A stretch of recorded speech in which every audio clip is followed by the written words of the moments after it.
नमस्कार साथियों, आज देश की पार्लियामेंट में दिल्ली एमसीडी के एकीकरण के बिल पर चर्चा हुई।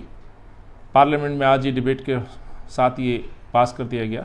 अफसोस ये है कि सत्ता पक्ष या देश के गृह मंत्री ने विपक्ष की आवाज़ को अनसुना करते हुए अपनी तानाशाही रवैये के साथ अपने पूरे एक तरह से भाषण को प्रस्तुत करके इस बिल को पास कर दिया गया। लेकिन विपक्ष और देश और दिल्ली की जो एमसीडी के संबंधित जो सवाल हैं उसके जवाब शायद देश के गृह मंत्री को देना चाहिए थे। मैं पूरे उस पर चर्चा नहीं करूँ, लेकिन दो ऐसे बिंदु हैं जिस पे एक प्रश्न है मेरा और एक पे एक सवाल खड़ा होता है जिसका जवाब शायद देश के गृह मंत्री को देना चाहिए था। एक तो साथियों ये कि देश के गृह मंत्री जी बड़े दावे के साथ ये कहते हैं कि दिल्ली की सरकार पैसा मुहैया नहीं करा रही थी, एमसीडी को हम तबाह होते हुए नहीं देख सकते थे।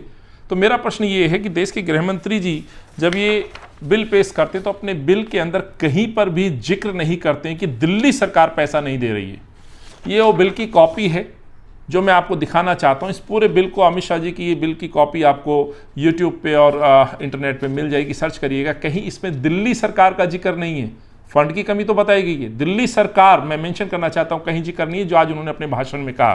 तो सवाल ये है, दिल्ली सरकार फंड दे नहीं रही है और निगम नहीं चल सकता तो उसको आप एक करना चाहते हैं। एक करने के बाद आप ये कहते हैं कि 75 की जगह 25 समितियां काम करेंगी, 3 कार्यालय की जगह 1 कार्यालय काम होगा, 3 मेयर की जगह 1 मेयर और 3 कमिश्नर की जगह 1 कमिश्नर होगा।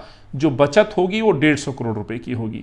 150 करोड़ रुपए की बचत के साथ सवाल ये उठता है कि 150 करोड़ रुपए क्या सैलरी जो समय पे दी जानी चाहिए उस पर खर्च होगा, पेंशन पे होगा, मिड डे मील पे होगा?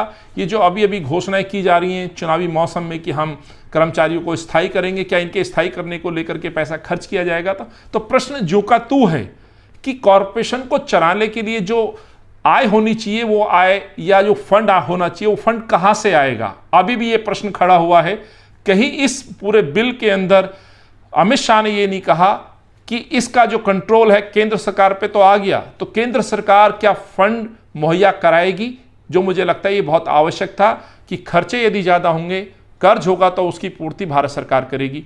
प्रश्न ये भी है, 5वें वेतन आयोग का जिक्र अमित शाह जी करते हैं पर 4थे वेतन आयोग का जिक्र नहीं करते, जहां अरविंद केजरीवाल को ये लागू करना था। 2017 में अमित शाह ने कहा था कि फंड की कमी नहीं होने देंगे, डायरेक्ट पैसा एमसीडी को देंगे।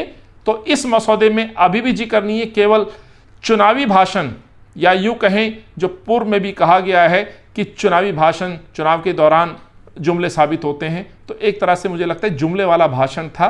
प्रश्न जो का तू है कि कॉरपोरेशन के प्रोजेक्ट्स, वेलफेयर स्कीम्स के लिए पैसा कहां से आएगा, जिसका जिक्र अमित शाह जी को करना चाहिए था। ये प्रश्न जो का तू है वो अभी भी बना हुआ है कि कैसे डेवलपमेंट होंगे, कैसे पार्क, सड़कें वगैरह पे काम किया जाना चाहिए था, जो नहीं हो रहा है तो उसके लिए कैसे पैसा मुहैया कराएंगे, ये बड़ा प्रश्न है। दूसरा, उन्होंने एक बड़े दावे के साथ बात कही। एक प्रश्न अधीर रंजन चौधरी जो लोकसभा में अपोजिशन लीडर हैं कांग्रेस के, उन्होंने पूछा कि ये जो संख्या आपने घटाई, ये संख्या कैसे घटाई? इस प्रश्न के जवाब में देश के गृह मंत्री जी दाएं बाएं ताकते रहे। प्रश्न का जवाब नहीं था, कोई फॉर्मूला नहीं है, तानाशाही रवैये के तहत जो उनके मन में आया है वो फिगर रख दी गई।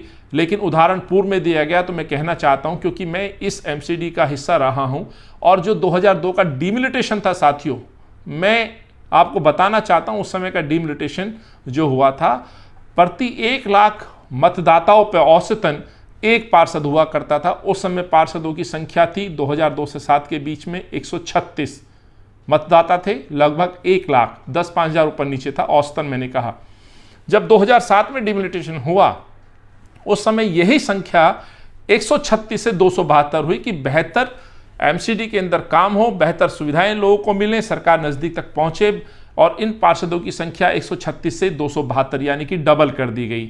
और उस समय मतदाता प्रति वार्ड जो थे औसतन 45 से 50 हज़ार मतदाताओं के ऊपर ये पार्षद थे। लेकिन जो अब जिस तरह से संख्या घटाई जा रही है बगैर किसी डिमिलिटेशन के पहले से, ये संख्या तय कर देना कहीं ना कहीं ये दर्शाता है कि बहुत जल्दबाजी में बगैर किसी समिति की रिकमेंडेशन के जो मन में आया वो रख दिया गया है। इस प्रश्न का जवाब अभी तक अमित शाह जी नहीं दे रहे हैं। लीडर ऑपोजिशन के इस जवाब पर सवाल पे जवाब देते हैं कि आप फ़ोन करके पूछ लीजिएगा। ये दर्शाता है कि अमित शाह जी की तैयारी पूरी नहीं थी, पूरी तरह से ये जुमला साबित हो रहा है जो आज पार्लियामेंट में कहा गया। ये 2 प्रश्न हैं जिन पे मैंने आज ये बात रखी। तो सवाल ये है कि इस एमसीडी को एकीकरण की आवश्यकता नहीं थी, फंड की आवश्यकता है, जो हम बार बार बोल रहे हैं। और ये मैं नहीं बोल रहा हूं, इनके खुद के अपने प्रदेश अध्यक्ष आदेश गुप्ता जी का एक ट्वीट है जो मैं दिखा रहा हूं।